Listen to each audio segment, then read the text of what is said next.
So I grew up in Atlanta and worked for a guy for 7 years doing concert promotions. And he was a concert promoter in the area, brought a lot of Christian bands to town. So that's really how sort of I got started in this, creativity world, and eventually found my way to Nashville, Tennessee. But while I was working for him, I started as an intern. I'd go to his house 2 nights a week sometimes.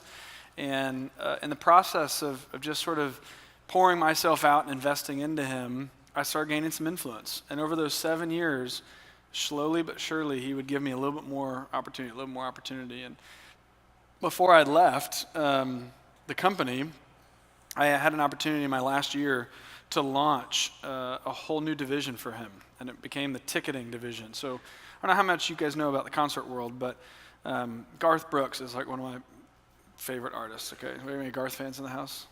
Entertainer of the Year, so he's obviously doing something right. Let's just get some of those singles on the radio more. But so anyway, if you were to buy a ticket to go see Garth, you'd buy it from Ticketmaster, and you'd spend your $65, $75 or whatever. Well, a lot of people don't realize this, is that, Ticketmaster holds on to the money for any artist until they're done, until the artist has taken stage.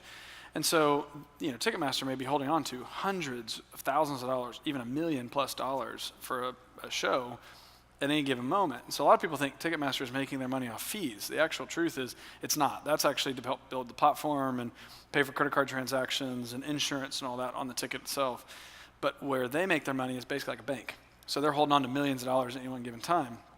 So a concert promoter, their job is to pay the artist a guarantee up front to get them to basically come to that city, and then they market it, sell tickets, and then they get their cash once the artist takes the stage. So it's impossible for concert promoters to really try and get ahead without trying to control cash flow. It's a little bit of a business 101. I promise this is not the sort of level of teaching I'm going to do the whole time, but I want you to know my story. And so I started seeing this problem. I started realizing this is the sort of thing that if we could solve that one thing, if we could fix that, cash flow problem, if you will, then we can in many ways solve his whole business, and we could actually do more concerts for our community. And so I told him, I said, hey, Greg, I got an idea.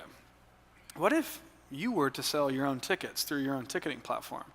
And what you're going to get is you're going to get your own cash flow. So it's going to hit your bank basically 2-3 days after a ticket's purchased, rather than waiting until the artist takes the stage.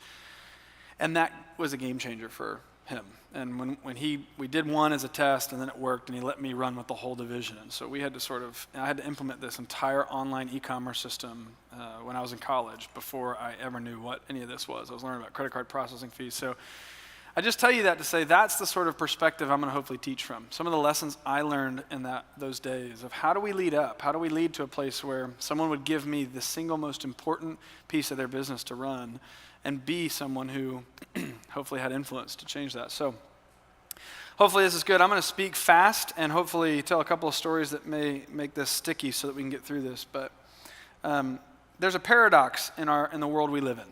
And that paradox is this, that the reward to great work is more work. I mean, it's this weird thing that we live in sort of the Western American culture. Like, if you do great work, you're going to get more work. And that's really, as weird as it sounds, I think there's a sublying sort of hope that you're here going, how do I get more work? And you may not think of it as more work because you're like, I'm already overloaded with my plate. But here's why I think that's important to know. More work means more opportunity. And more opportunity means more chances to grow your influence and ultimately figure out a way to lead. So I got a couple of thoughts here I just want to share.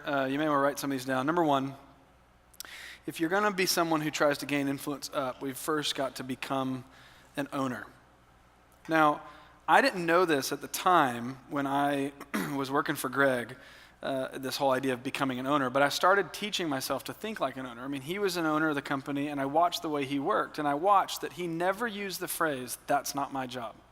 I mean, I never saw him with a client, I never saw him with any of the other people who had come in for some of our events and use that phrase, that's not my job. Because as an owner, everything's ultimately your job. It may not be